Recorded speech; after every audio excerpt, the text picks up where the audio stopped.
Hello दोस्तों, GS classes में आप सबका स्वागत है। तो आज हम पढ़ेंगे मुग़ल बादशाह में औरंगज़ेब। औरंगज़ेब से जितने भी प्रीवियस ईयर क्वेश्चन हैं आज हम डिस्कस करेंगे। तो चलते हैं अपने क्वेश्चन की तरफ। उससे पहले आप हमारे चैनल पर पहली बार आए हैं तो आप हमारे चैनल को सब्सक्राइब करें, शेयर करें एंड लाइक करें। चलते हैं अपने क्वेश्चन की तरफ। हमारा पहला क्वेश्चन है, निम्नलिखित में से किस मुगल शासक का 2 बार राज्याभिषेक हुआ था? हमारा ऑप्शन है अकबर, जहांगीर, शाहजहां, औरंगजेब। तो हमारा आंसर होगा औरंगजेब। औरंगजेब का राज्याभिषेक 2 बार हुआ था, यानी कि ऑप्शन नंबर डी हमारा राइट आंसर होगा। पहला राज्याभिषेक इसका दिल्ली में 31 जुलाई 1858 को हुआ था और दूसरा राज्याभिषेक 15 जून 1659 को हुआ था। तो चलते हैं अपने अगले क्वेश्चन की तरफ। धर्मट का युद्ध निम्न में से किन के बीच लड़ा गया था? हमारा ऑप्शन है मोहम्मद गौरी तथा जयचंद, बाबर तथा अफगान, औरंगजेब तथा दारा शिकोह, मोहम्मद शाह दुर्रानी तथा मराठा। हमारा आंसर होगा औरंगजेब तथा दारा शिकोह, यानी कि option number C. Madhya Pradesh में स्थित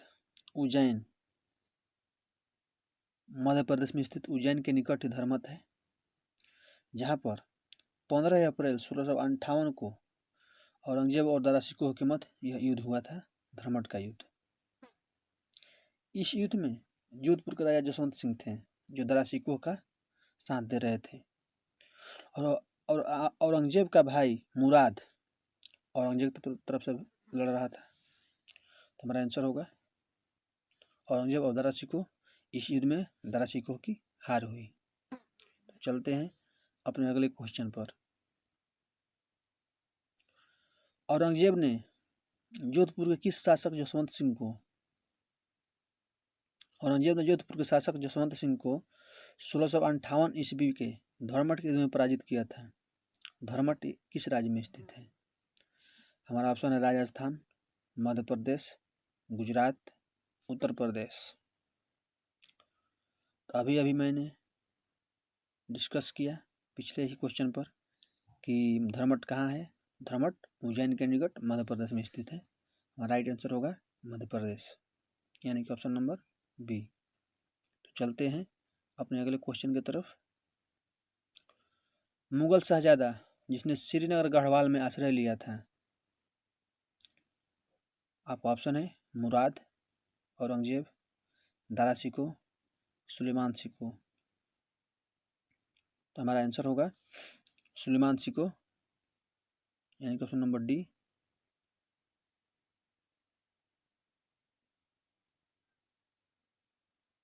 सुलेमान शिकोह दारा शिकोह का पुत्र था।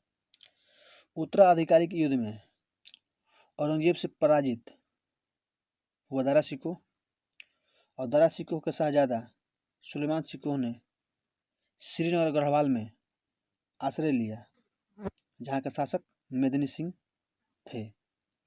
मेदिनी सिंह ने सुलेमान शिकोह को औरंगजेब को सौंप दिया और सुलेमान शिकोह को औरंगजेब ने ग्वालियर के कैद खाने में बंद कर दिया और वहीं पर उसे अफीम खिलाकर मार डाला। उसी कैद जेल में उसको अफीम खिलाकर मार डाला था औरंगजेब सुलेमान शिकोह, जो गढ़वाल में आश्रय लिया था। सुलेमान शिकोह दारा शिकोह का पुत्र था। तो चलते हैं अपने अगले क्वेश्चन पर। औरंगजेब के किस पुत्र ने विद्रोह करके राजपूतों के विरुद्ध अपने पिता की स्थिति दुर्बल कर दी थी? तो हमारा ऑप्शन है आजम, अकबर, मुअज्जम, कामबख्श।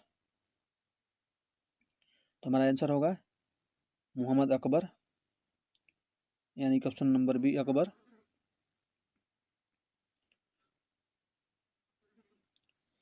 मोहम्मद अकबर ही औरंगजेब का पुत्र था जिसने उसके खिलाफ विद्रोह करके राजपूत के विरुद्ध अपने पिता की स्थिति दुर्बल कर दी थी।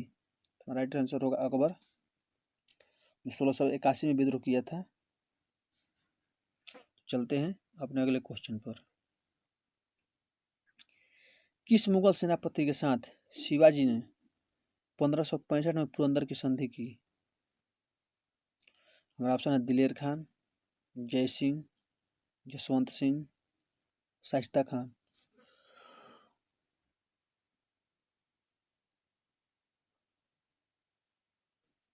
हमारा आंसर होगा जय सिंह, यानी कि ऑप्शन नंबर बी। 1665 में जो औरंगजेब ने राजा जय सिंह के नेतृत्व में विशाल सेना शिवाजी को दमन करने के लिए भेजा था। किसी वस्तुस्थिति से किले पर मुगलों की विजय हो गई और उसी समय 1665 में ही औरंगजेब ने शिवाजी के साथ पुरंदर की संधि पर हस्ताक्षर किए। हमारा आंसर होगा जय सिंह। किस मुगल बादशाह को जिंदा पीर कहा जाता है?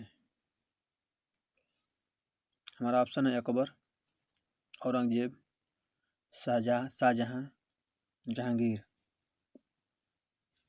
तो हमारा आंसर होगा ऑप्शन नंबर बी, औरंगजेब। जिंदा पीर किसे कहा जाता है? तो जिंदा पीर औरंगजेब को क्यों कहा जाता था? औरंगजेब जो कुछ भी दूसरों पर नियम लागू करता था या जो भी कानून बनाता था वो स्वयं अपने आप पर अभ्यास करता था और अपने युग में प्रचलित पापों से अलग रहता था। जो उसके राज्य में जो भी लोग पाप करते थे उससे अलग रहता था। इसी कारण से इसे जिंदा पीर कहा जाता था या शाहिद दरवेश। जिंदा पीर या शाहिद दरवेश भी कहा जाता था। हमारा आंसर होगा औरंगजेब। औरंगजेब जो अपनी जनता पे नियम बनाता था या कानून बनाता था स्वयं पर लागू किया करता था और उससे पहले अभ्यास करता था। हमारा आंसर होगा औरंगजेब। तो चलते हैं अपने अगले क्वेश्चन पर। औरंगजेब ने बीजापुर की विजय कब की थी?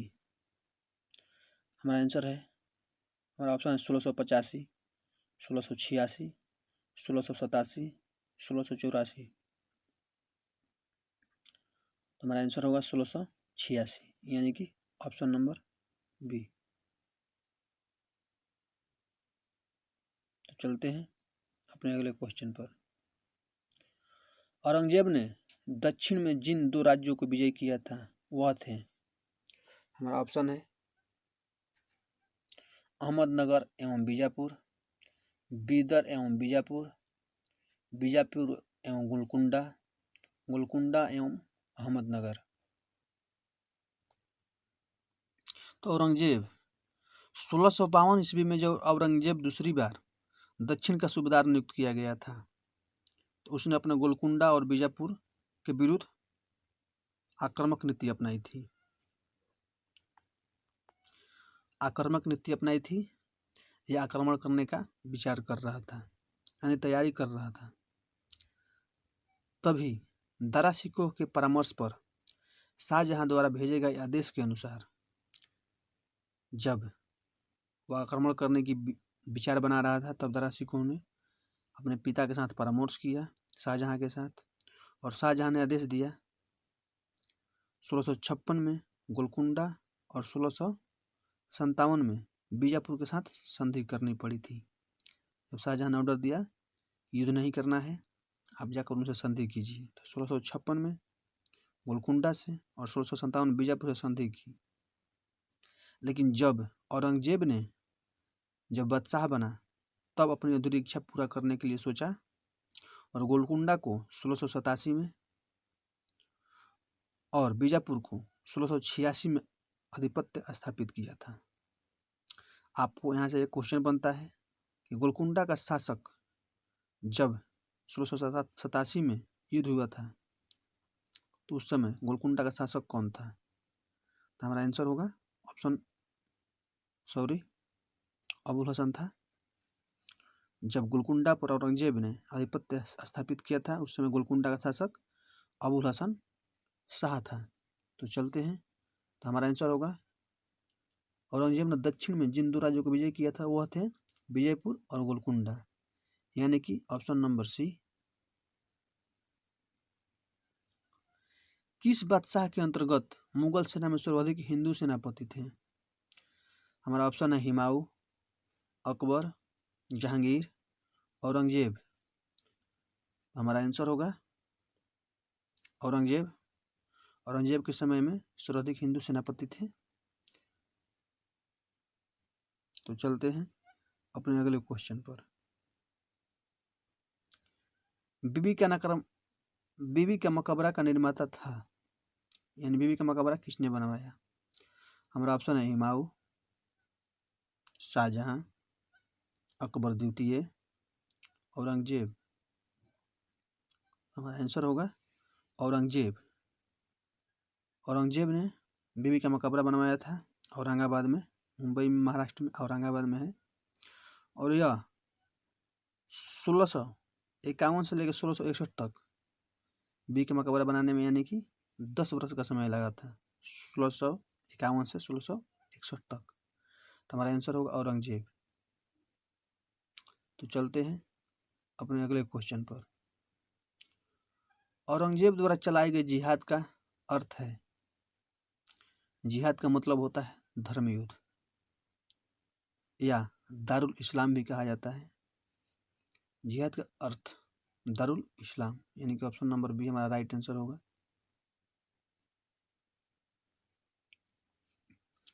तो चलते हैं अपने अगले क्वेश्चन पर।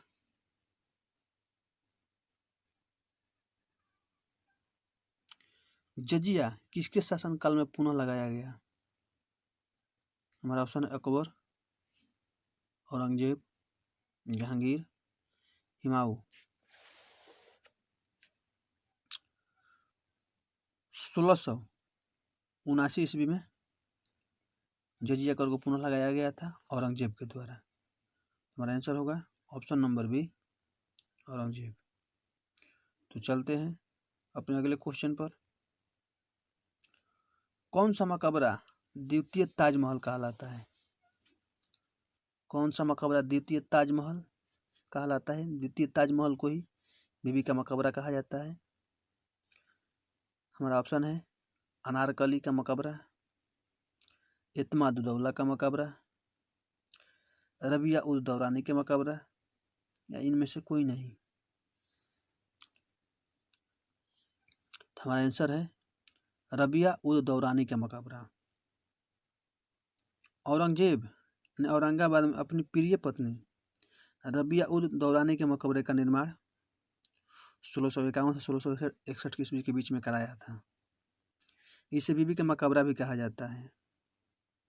यह स्थापत्य ताजमहल पर आधारित थी, यानी इसको ताजमहल का फोर नकल भी कहा जाता है, या द्वितीय ताजमहल भी कहा जाता है। तो हमारा आंसर होगा रबिया उद दौरानी का मकबरा, यानी कि ऑप्शन नंबर सी। तो चलते हैं अपने अगले क्वेश्चन पर। निम्नलिखित में से कौन सम्राट औरंगजेब की पुत्री थी? आपको बताना है इनमें से औरंगजेब की पुत्री कौन थी।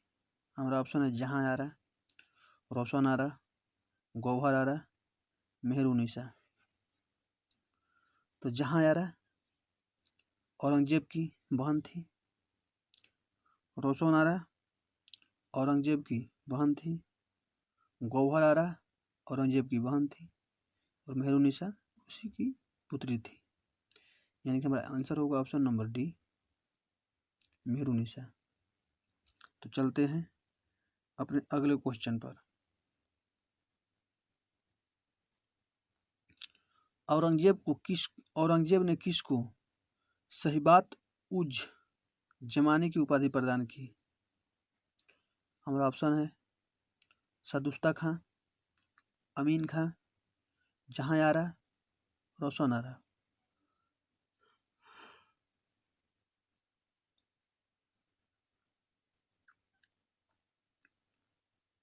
सही बात, उज जमाने की उपाधि प्रदान की थी जहांयारा को। हमारा आंसर होगा जहांयारा, यानी कि ऑप्शन नंबर सी। संत रामदास को किसके शासनकाल से संबंधित किया जाता है? हमारा ऑप्शन है अकबर, जहांगीर, शाहजहां, औरंगजेब। तो हमारा आंसर होगा औरंगजेब। औरंगजेब के शासनकाल में संत रामदास थे, यानी ऑप्शन नंबर डी हमारा राइट आंसर। तो चलते हैं अपने अगले क्वेश्चन पर। दिल्ली के लाल किले में मोती मस्जिद का निर्माण किया था? हमारा ऑप्शन है अकबर, जहांगीर, शाहजहां, औरंगजेब।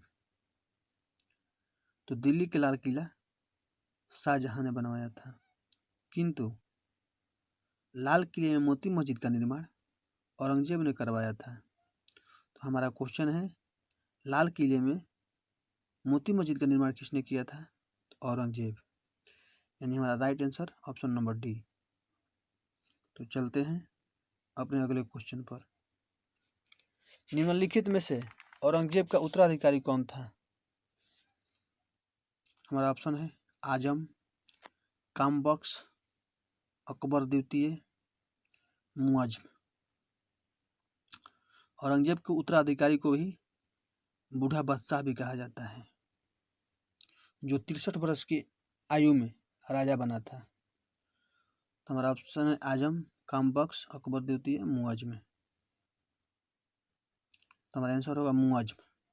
मुआज्म ही बहादुर शाह प्रथम के नाम से सिंहासन पर बैठा था और 1707 से 1712 तक शासन किया था। मुआज्म को या बहादुर शाह प्रथम को साहिब बेखबर कहा जाता है।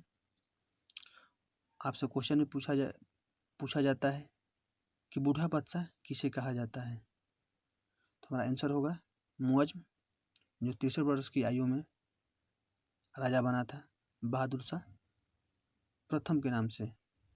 हमारा right answer option number D. तो चलते हैं अपने अगले क्वेश्चन पर। निम्नलिखित में से किस मुगल शासक ने संगीत और नृत्य पर प्रतिबंध लगाया था? हमारा ऑप्शन है बाबर, हुमायूं, औरंगजेब, जहांगीर। तो संगीत और नृत्य पर प्रतिबंध लगाया था औरंगजेब, क्योंकि शरीयत में संगीत को बुरा माना जाता था, इसीलिए वो संगीत पर बैन कर दिया था। तो हमारा आंसर होगा औरंगजेब। औरंगजेब संगीत और नृत्य पर प्रतिबंध लगाया था, लेकिन स्वयं ही बीना में बहुत अच्छी तरह से बजाता था। हमारा आंसर होगा ऑप्शन नंबर सी। तो चलते हैं अपने अगले क्वेश्चन पर। भारत में बीबी का मकबरा स्थित है? आपको बताना है कि बीबी का मकबरा कहाँ है। आपको ऑप्शन है फतेहपुर सीकरी, औरंगजेब, और हैदराबाद, जौनपुर। तो आपको बताना है कि बीबी का मकबरा कहाँ स्थित है। तो बीबी का मकबरा महाराष्ट्र में के औरंगाबाद जिले में स्थित है। तो हमारा राइट आंसर होगा ऑप्शन नंबर बी। तो चलते हैं अपने अगले क्वेश्चन पर। आज का क्वेश्चन हमारा खत्म हुआ। तो आप हमारे चैनल पर पहली बार हैं तो हमारे चैनल को सब्सक्राइब करें, लाइक करें, शेयर करें और कमेंट करें। तो इसके बाद हम पढ़ेंगे मुगल स्थापत्य और साहित्य के बारे में। तो आज के लिए इतना ही। थैंक्स।